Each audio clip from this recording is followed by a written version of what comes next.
ಸ್ವಾಮಿ ಕೊರಗಜ್ಜ. ಓಂ ನಮೋ ಭಗವತೆ ವಾಸುದೇವಾಯ. ನನ್ನ ಆರಾಧ್ಯ ದೈವವಾದ ಕೊರಗಜ್ಜ ಹಾಗೂ ಮಹಾವಿಷ್ಣು ನಿಮ್ಮ ಜೀವನದಲ್ಲಿ ಸಂತೋಷ, ನಗು, ಆಯುಷ್ಯ, ಆರೋಗ್ಯ ಹಾಗೆಯೇ ನೀವು ಅಂದುಕೊಂಡಂತಹ ಎಲ್ಲ ಕೆಲಸ ಕಾರ್ಯಗಳು ನೆರವೇರಲಿ, ನಿಮ್ಮ ಜೀವನ ಸುಖಕರವಾಗಿರಲಿ ಅಂತ ನಾನು ನನ್ನ ಆರಾಧ್ಯ ದೈವವಾದ ಕೊರಗಜ್ಜ ಹಾಗೂ ಮಹಾವಿಷ್ಣುವನ್ನು ಪ್ರಾರ್ಥಿಸ್ತೇನೆ. ನಿಮ್ಮ ಜೀವನದಲ್ಲಿ ಏನೇ ಒಂದು ಕಷ್ಟ ಇರ್ಬೋದು, ನೋವಿರ್ಬೋದು, ದುಃಖ ಇರ್ಬೋದು, ಅಥವಾ ಯಾವುದೇ ಒಂದು ಸಮಸ್ಯೆ ಇರ್ಬೋದು, ಏಜ್ ಆಗ್ತಾ ಉಂಟು, ಮದುವೆ ಆಗ್ತಾ ಇಲ್ಲ, ಅಥವಾ ಹಣಕಾಸಿಗೆ ಸಂಬಂಧಿಸಿದ ಸಮಸ್ಯೆ ಇರ್ಬೋದು, ಅಥವಾ ಪ್ರೀತಿಸಿದ ವ್ಯಕ್ತಿ ಮದುವೆ ಆಗಲಿಕ್ಕೆ ಕೇಳ್ತಾ ಇಲ್ಲ, ಒಪ್ತಾ ಇಲ್ಲ, ಪೇರೆಂಟ್ಸ್ ಒಪ್ತಾ ಇಲ್ಲ, ಅಥವಾ ಜಾಬ್ ಸಿಗ್ತಾ ಇಲ್ಲ, ಮಕ್ಕಳ ಭಾಗ್ಯ ಇಲ್ಲ, ತುಂಬ ಹೆಲ್ತ್ ಇಶ್ಯೂ ಉಂಟು, ಆರೋಗ್ಯಕ್ಕೆ ತುಂಬ ಸಮಸ್ಯೆ ಉಂಟು, ನಾವು ಬಯಸಿದ ಜೀವನ ನಮಗೆ ಸಿಗ್ತಾ ಇಲ್ಲ, ಯಾವುದೇ ಒಂದು ನಿಮ್ಮದು ಸಮಸ್ಯೆ ಇರ್ಬೋದು, ಏನೇ ಒಂದು ವಿಷಯದ ಮೇಲೆ ಇರ್ಬೋದು, ಅಥವಾ ನಿಮ್ಮ ಮನೆಯವರ ಬಗ್ಗೆ ಇರ್ಬೋದು, ಏನೇ ಒಂದು ಸಮಸ್ಯೆ ನೋವು ಇರ್ಬೋದು, ನೀವು ನನ್ನ ಜೊತೆ ಶೇರ್ ಮಾಡಿ. ನಾನು ನನ್ನ ಪ್ರಾರ್ಥನೆ ಸಮಯದಲ್ಲಿ ನಿಮಗೋಸ್ಕರ ಪರ್ಸನಲ್ ಪ್ರಾರ್ಥನೆಯನ್ನು ಮಾಡ್ತೇನೆ. ಸೊ ಏನೇ ಒಂದು ಇದ್ರೂ ನನ್ನನ್ನು ನಿಮ್ಮ ಸಹೋದರಿ ಅಂತ ತಿಳ್ಕೊಂಡು ನಿಮ್ಮ ಏನೇ ಒಂದು ಸಮಸ್ಯೆಯನ್ನು ನೀವು ನನ್ನ ಜೊತೆ ಹೇಳ್ಕೊಳ್ಬೋದು. ಖಂಡಿತವಾಗಿಯೂ ನಾನು ನನ್ನ ಒಂದು ಪ್ರಾರ್ಥನೆಯಿಂದ ನಿಮ್ಮ ಜೀವನದಲ್ಲಿ ಹೊಸ ಬೆಳಕು ಬರುವುದಾದರೆ ಒಂದು ಪ್ರಯತ್ನವನ್ನು ಮಾಡುವ. ಖಂಡಿತವಾಗಿ ಇದರಿಂದ ನನಗೆ ತುಂಬಾ ಖುಷಿಯಾಗುತ್ತೆ. ಏನಕ್ಕಂದರೆ ಎಲ್ಲರೂ ಖುಷಿಯಾಗಿ ಸಂತೋಷವಾಗಿ ನೆಮ್ಮದಿಯಿಂದ ಇರಬೇಕು, ಯಾರು ಕೂಡ ದುಃಖ ಪಡಬಾರ್ದು. ನಿಮಗೆ ನಾನು ಮಾಡುವಂಥ ವೀಡಿಯೋಸಿಂದ ಈಸಿದೆ ಹೆಲ್ಪ್ ಆಗ್ತಾ ಉಂಟು ಅಂದರೆ ಪ್ಲೀಸ್ ನಮ್ಮ ಚಾನಲನ್ನು ಸಬ್ಸ್ಕ್ರೈಬ್ ಮಾಡಿ. ಹಾಗೆಯೇ ವಿಡಿಯೋ ಇಷ್ಟ ಆದರೆ ಒಂದು ಲೈಕ್ ಮಾಡಿ, ಶೇರ್ ಮಾಡಿ.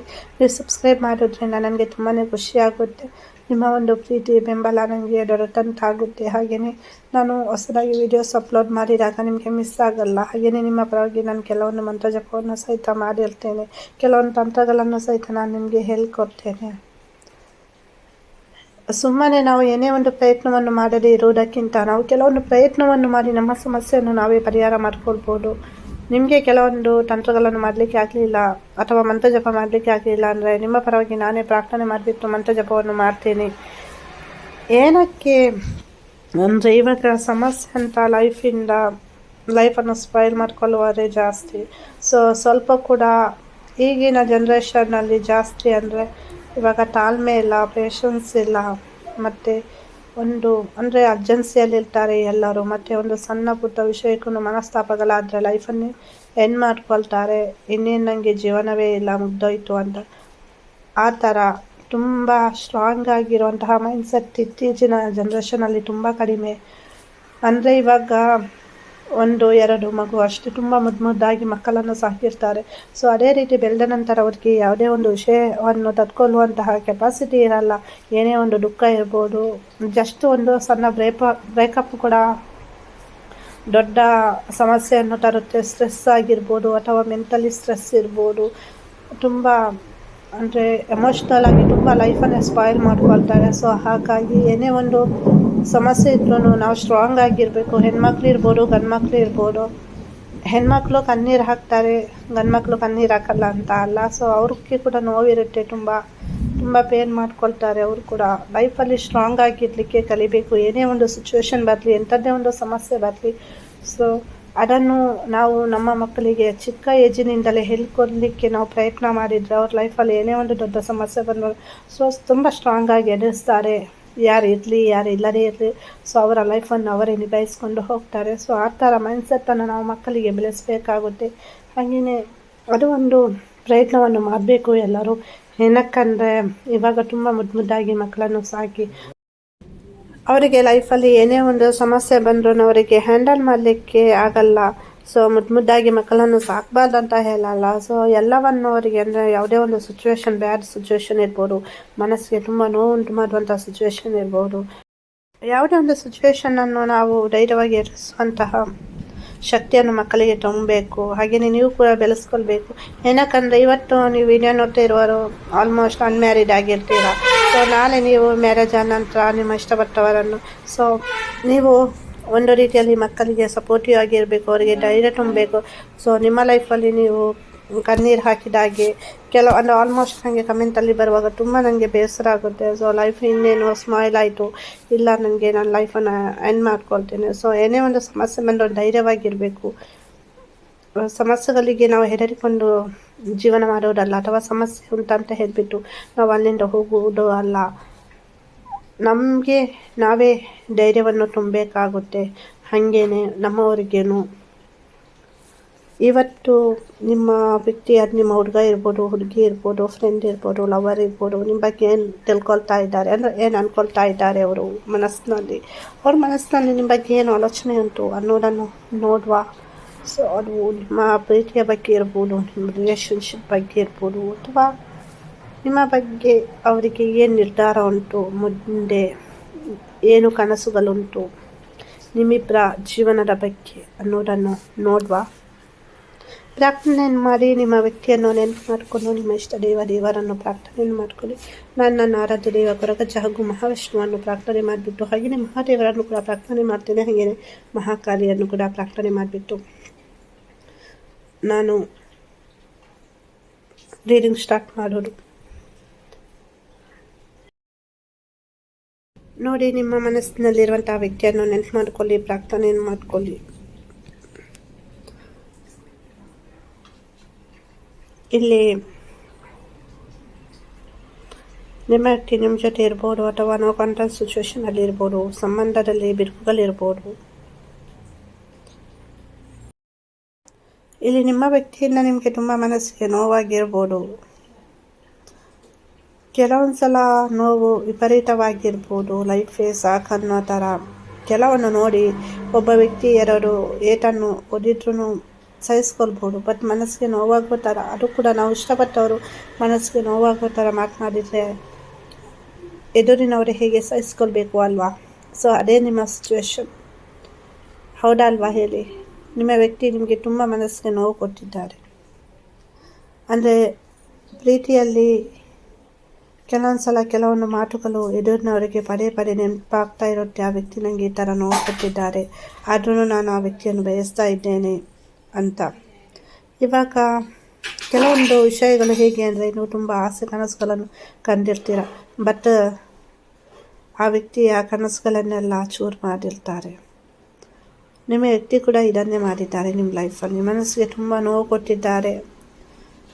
ಒಂದು ಎರಡು ಏಟು ಹಾಕಿದ್ರೂ ಪರವಾಗಿಲ್ಲ, ಬಟ್ ಮನಸ್ಸಿಗೆ ನೋವಾಗೋ ಥರ.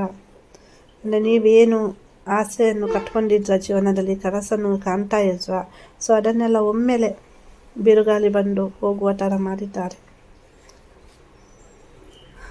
ಇಲ್ಲಿ. ಅಂದರೆ ಕೆಲವೊಂದು ಸಲ ವ್ಯಕ್ತಿಗೆ ಕ್ಲಾರಿಟಿ ಇಲ್ಲ ಲೈಫಲ್ಲಿ, ಸ್ಟ್ರೆಸ್ ಇರ್ಬೋದು, ಒತ್ತಡ ಇರ್ಬೋದು, ಅಥವಾ ಆ ವ್ಯಕ್ತಿಯ ಲೈಫ್ ಸ್ಟೈಲ್ ಇರ್ಬೋದು, ಆ ವ್ಯಕ್ತಿ ಅವರ ಲೈಫು ಏನು ಅರ್ನಿಂಗ್ಸ್ ವ್ಯೂ ಇರ್ಬೋದು. ಸೊ ಎಲ್ಲನೂ ಇಲ್ಲೇ ಪಾಯಿಂಟ್ ಆಗುತ್ತೆ. ಫ್ಯಾಮಿಲಿ ಇರ್ಬೋದು, ಮದರ್ ಇಶ್ಯೂ ಇರ್ಬೋದು, ಜಾಬ್ ಇರ್ಬೋದು, ಫಿನಾನ್ಷಿಯಲ್ ಕಂಡೀಷನ್ ಇರ್ಬೋದು, ಅಥವಾ ಕೆಲವೊಂದು ವೈಯಕ್ತಿಕ ಸಮಸ್ಯೆಗಳಿರ್ಬೋದು. ಸೊ ಹಾಗಾಗಿ ಇಲ್ಲಿ ಅದನ್ನೆಲ್ಲ ತಲೆಯಲ್ಲಿ ಇಟ್ಕೊಂಡು ನಿಮಗೆ ಬೈದಿರ್ಬೋದು, ನಿಮ್ಮ ಮನಸ್ಸಿಗೆ ನೋವು ಮಾಡಿದ್ದಾರೆ.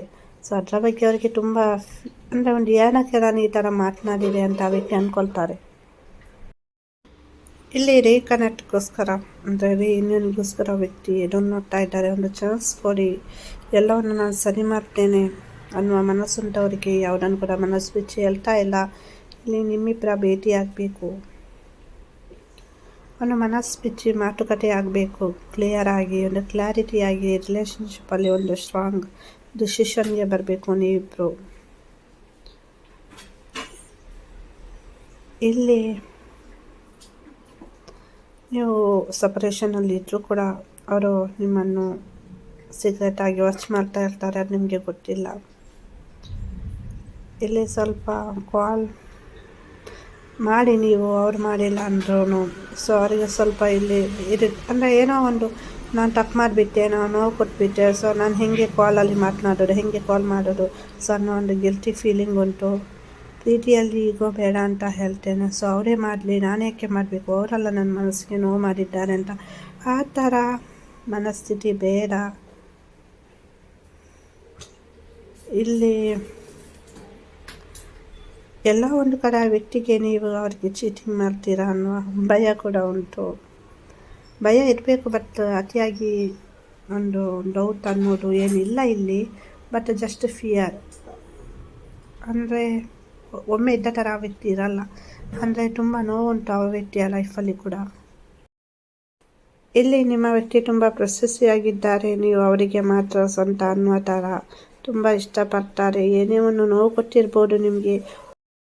ನಿಮ್ಮನ್ನು ಅಲಿಸುವವರು ಕೂಡ ಅವರೇ, ನಿಮ್ಮನ್ನು ನಗಿಸುವವರು ಕೂಡ ಅವರೇ. ಅಂದರೆ ತುಂಬ ಪ್ರೀತಿ ಮಾಡ್ತಾರೆ. ಪ್ರೀತಿ ಲೆವೆಲಿಂದ ಏನೂ ಪ್ರಾಬ್ಲಮ್ ಇಲ್ಲ, ಬಟ್ ಆ ವ್ಯಕ್ತಿಗೆ ಕ್ಲಾರಿಟಿ ಇಲ್ಲ ಅಂತಲೂ ಹೇಳಲಿಕ್ಕೆ ಆಗಲ್ಲ. ಇಲ್ಲಿ ಕೆಲವೊಂದು ಸಮಸ್ಯೆಗಳು ಅಷ್ಟೇ.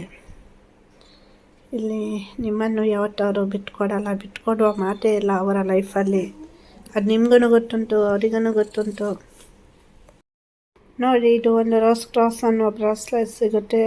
ಸ್ಪೆಷಲ್ ಆಗಿದ್ದು ಪ್ರೀತಿಯಲ್ಲಿರುವಂಥ ಸಮಸ್ಯೆಯನ್ನು ದೂರ ಮಾಡುತ್ತೆ. ಹಾಗೆಯೇ ಏನೇ ಒಂದು ಪ್ರೀತಿ ರಿಲೇಟೆಡ್ ಇಶ್ಯೂ ಇರ್ಬೋದು, ಅದು ಕೂಡ ಸಾಲ್ವ್ ಆಗುತ್ತೆ. ಇದು ಪ್ರೀತಿಯನ್ನು ಆಕರ್ಷಣೆ ಮಾಡುತ್ತೆ. ಒಂದು ಬ್ರಾಸ್ಲೈಟನ್ನು ನಮ್ಮ ಹೆಣ್ಮಕ್ಳಿರ್ಬೋದು ಗಂಡು ಮಕ್ಕಳಿರ್ಬೋದು ಎಡಕೈಗೆ ಲೆಫ್ಟ್ ಹ್ಯಾಂಡಿಗೆ ಹಾಕ್ಕೊಳ್ಬೇಕಾಗುತ್ತೆ. ಖಂಡಿತವಾಗಿ ಇದರಿಂದ ಒಂದು ಮ್ಯಾಜಿಕ್ ಪವಾಡ ಅನ್ನೋದು ನಿಮ್ಮ ಪ್ರೀತಿಯ ಜೀವನದಲ್ಲಿ ಆಗುತ್ತೆ. ಅಂದರೆ ಇವಾಗ ಒಮ್ಮೆ ದೂರ ಆಗ್ತಾರೆ, ಇನ್ನೊಮ್ಮೆ ಹತ್ತಿರ ಆಗ್ತಾರೆ, ಒಮ್ಮೆ ಬ್ಲಾಕ್ ಮಾಡ್ತಾರೆ, ಇನ್ನೊಮ್ಮೆ ಅನ್ಬ್ಲಾಕ್ ಮಾಡ್ತಾರೆ, ಅಥವಾ ಮ್ಯಾರೇಜ್ ಕಮಿಟ್ಮೆಂಟ್ ಕೊಡ್ತಾ ಇಲ್ಲ, ಅಥವಾ ನನಗೆ ಮ್ಯಾರೇಜ್ ಆಗ್ತಾ ಇಲ್ಲ ಅನ್ನೋರು ಕೂಡ ಈ ಬ್ರಾಸ್ಲೈಟನ್ನು ಧರಿಸಿ. ಖಂಡಿತವಾಗಿ ಇಲ್ಲಿ ಒಂದು ಎನರ್ಜಿ ವೈಬ್ರೇಷನ್ ಲೆವೆಲಲ್ಲಿ ಕ್ರಿಯೇಟ್ ಆಗುತ್ತೆ. ಖಂಡಿತವಾಗಿ ಅದು ನಿಮ್ಮ ಪ್ರೀತಿಯನ್ನು ಆಕರ್ಷಣೆ ಮಾಡುತ್ತೆ, ನಿಮ್ಮ ರಿಲೇಷನ್ಶಿಪ್ಪನ್ನು ಸುಧಾರಿಸುತ್ತೆ. ಇದರದ್ದು ರೋಸ್ ಕ್ರಾಸ್ ಬ್ರಾಸ್ಲೈಟ್ ಅದು ಲಿಂಕನ್ನು ನಾನು ಡಿಸ್ಕ್ರಿಪ್ಷನಲ್ಲಿ ಹಾಕಿರ್ತೇನೆ. ಹಾಗೆಯೇ ಪ್ರಾಡಕ್ಟನ್ನು ಸರ್ಟಿಫೈಡ್ ಆಗಿರುವಂಥ ಕಂಪನಿಯ ಪ್ರಾಡಕ್ಟನ್ನು ನಾನು ಟ್ಯಾಗ್ ಮಾಡಿರ್ತೇನೆ.